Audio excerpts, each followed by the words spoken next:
Lu Yang suddenly snapped back to consciousness, noticing that he inexplicably found himself prone. When he tried to stand up, his legs felt weak and he staggered repeatedly, unable to rise. What's going on?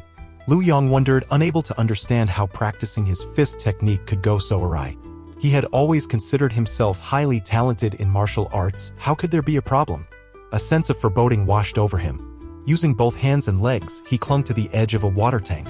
Finally, he saw his reflection clearly. He had transformed into a tiger. His mastery of Tiger Fist had been achieved, a cause for celebration. Lu Yang, guess what I saw on the street? The tofu shop has a very interesting mascot. Meng Jingzhou, returning from his wanderings, had come to see how Lu Yang's training was progressing in the backyard. Then he saw a tiger demon sprawled at the edge of a water tank, fixing its gaze into a mirror. Holy demon, he exclaimed. And that was that. Chapter 59, Lu's Xianxia Quan. Damn, a monster. Meng Jingzhou shouted, swinging his arm in a wide arc as if ready to strike. It wasn't surprising he reacted that way. In the backyard, where Lu Yang was supposed to be practicing his fist technique, Lu Yang had vanished and instead a tiger appeared. Naturally, one might think that the tiger demon had resurrected and was about to devour Lu Yang or something. The tiger demon suddenly spoke in human language, its voice identical to Lu Yang's. Damn it, you son of a, it's me. Your voice, it's exactly like Lu Yang's. Meng Jingzhou exclaimed in astonishment. In a flash, as a man and a tiger leaped into the air, Meng Jingzhou was stunned by the tiger demon's voice.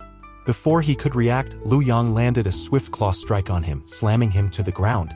Lu Yang snorted coldly. There wasn't a trace of a fight in the yard. There was no way the tiger demon had eaten him. It was clear that Meng Jingzhou was just pretending to be dumb. Meng Jingzhou clicked his tongue.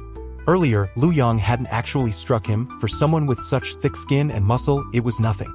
He got up, brushed the dirt off, and looked at Lu Yang with a puzzled expression. What's going on? Weren't you supposed to be meditating on Xianxia Quan? How come you've turned to shapeshifting instead?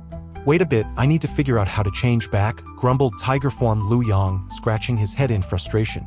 He soon realized his front paws couldn't reach his head unless he sat down, so he attempted to scratch with his hind paws, but then decided, forget it, that would ruin my image.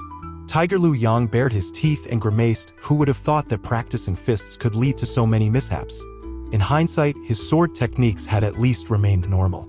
Should we say, truly worthy of the sword spirit root, perhaps? Meng Jingzhou raced upstairs, clanging his steps, and called down for Mangu. What's the matter? I'm busy watching Qin Yuanhao, Mangu grumbled. There's something fun you need to see, Meng Jingzhou replied. A confused Mangu was hauled down to the backyard by Meng Jingzhou, where he saw the all-too-familiar tiger demon. Monster! Give me back Brother Lu's life! Mangu roared and swung wildly, his mind not processing that this was real fighting. Seeing this, Meng Jingzhou quickly grabbed Mangu by the waist, pleading, calm down, this is Lu Yang. Two Chong ghosts, busy skewering meat in the main hall, overheard the commotion in the yard and, curious, crept over to peek. Their souls nearly fled in fright. This time, they truly believed the tiger demon had come back to life. The tiger demon Lu Yang rolled his eyes and, with no patience for the onlookers, focused solely on regaining his proper tiger demon state.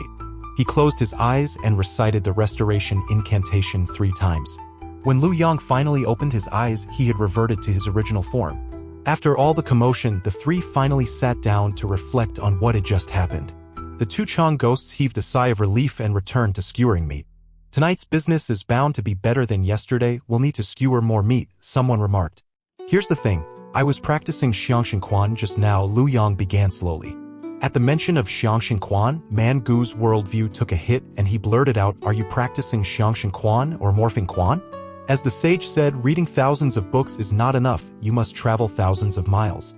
The books don't mention this sort of thing. You really have to follow Brother Lu and Brother Meng around to learn. They've seen the world now. Meng Jingzhou, not much better than Mangu, looked at Lu Yang with a strange expression. I thought you were practicing magic, yet now you tell me you were punching?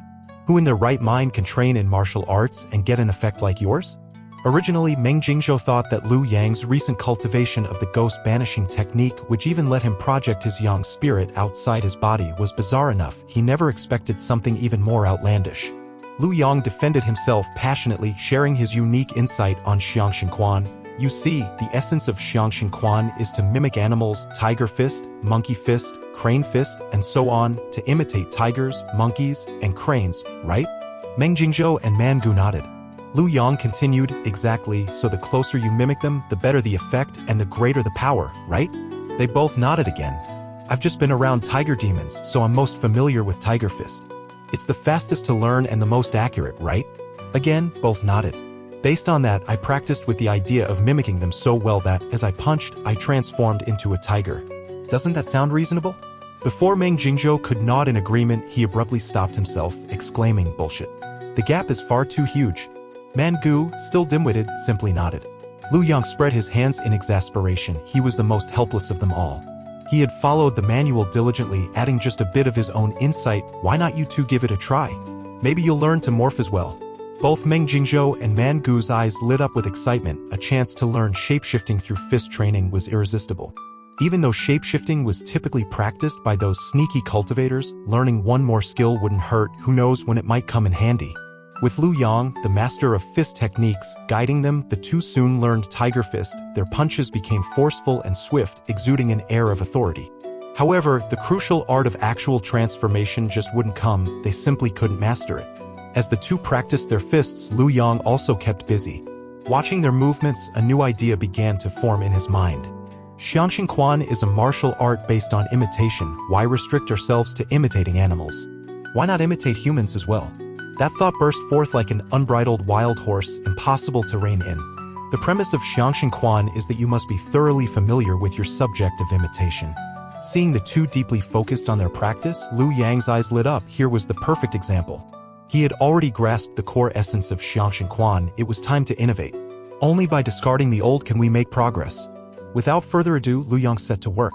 He closed his eyes once more and recalled Man Gu's movements. His body began to shift.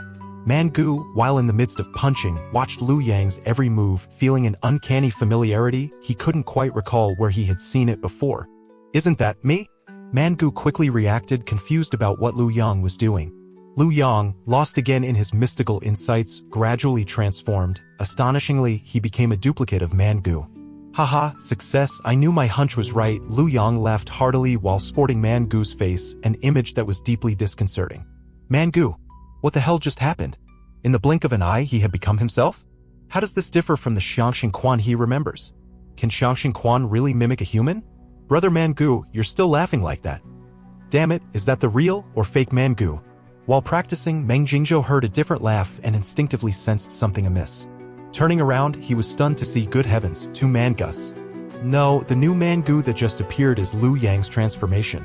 Meng Jingzhou scrutinized Lu Yang from head to toe. He did look like Man Gu, but his expression and demeanor were entirely different. Man Gu, who had always been a simple, honest soul, was nothing like the transformed Man Gu from Lu Yang, who clearly seemed to be full of mischief. He had already given up on learning Xianxia if he once hoped to master shapeshifting through it. Seeing Lu Yang like this confirmed that he would never succeed. This had nothing to do with Xianxia anymore. Once Lu Yang had mastered the technique, he shifted from impersonating Man Gu to impersonating Meng Jingzhou with remarkable ease. You really are using shapeshifting, aren't you?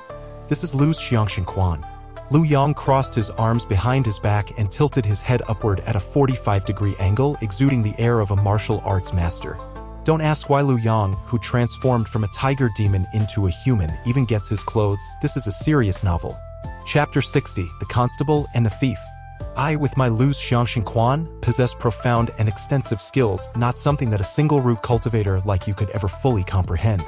As the saying goes, the heavens are divided into 9 layers and the earth has 9 depths. Likewise, Lu's Xianxia is divided into 9 levels. Right now, I have only reached the first level. Once I cultivate to a higher state, I will gain the power, techniques, and even cultivation of my transformation targets. Someday, if I reach the 9th heaven, with a single thought I could become a of the tribulation crossing stage, easily subduing even senior sister. Lu Yang spoke boastfully, and his words even made Man Gu believe him. Quietly, Man Gu asked Meng Jingzhou, is what Brother Lu said really true? Meng Jingzhou rolled his eyes and replied, true? Nonsense. It's obvious he's just making it up. If you want, I can invent 8 different versions for you. Man Gu let out an oh, feeling that Lu Yang and Meng Jingzhou could spin such tall tales so effortlessly. A few days after Lu Yang had redefined the meaning of Xianxia, the number of customers kept increasing day by day. Some even got so excited they rewarded us with spirit stones. Weren't we supposed to raise our prices? Then why are there still so many people? Lu Yang growled through gritted teeth. Just yesterday, the largest restaurant in Yanjing had expressed interest in buying our recipe. Only Lu Yang grumbled angrily while Meng Jingzhou and Man Gu were quite pleased. Today, Man Gu went upstairs to supervise Qin Yuanhao while Lu Yang and Meng Jingzhou served as waiters downstairs. Suppressing his urge to perform his xianxian, Meng Jingzhou transmitted a mental message. I heard that a few days ago a table of cultivators dined here, and afterwards they couldn't stop praising our food, saying it was even tastier than what their spiritual chefs make. Word spread from 10 to 100, and now many cultivators know about our restaurant. Although Wendaozong is full of spiritual chefs, in Yanjing they are extremely rare. In fact, there are only a handful, mostly qi refinement stage, with only one at foundation establishment. Spiritual chefs emphasize the 5 elements in harmony, producing food that is both delicious and capable of enhancing one's cultivation, a rare combination. Our barbecue skewers can't boost cultivation, but they are undeniably delicious. The cultivators of Yanjing think that if they can't enjoy the food of a spiritual chef to improve their cultivation, at least they can eat skewers that taste even better than what any spiritual chef makes. Our skewers, though priced 10 times higher than usual, are considered a bargain by cultivators. In the upper circles of Yanjing, we've become quite well known. Many well-off common folks come here to dine as a status symbol. It's become a hot topic of conversation. Our commercial success could soon spread throughout the entire continent. Aren't you excited?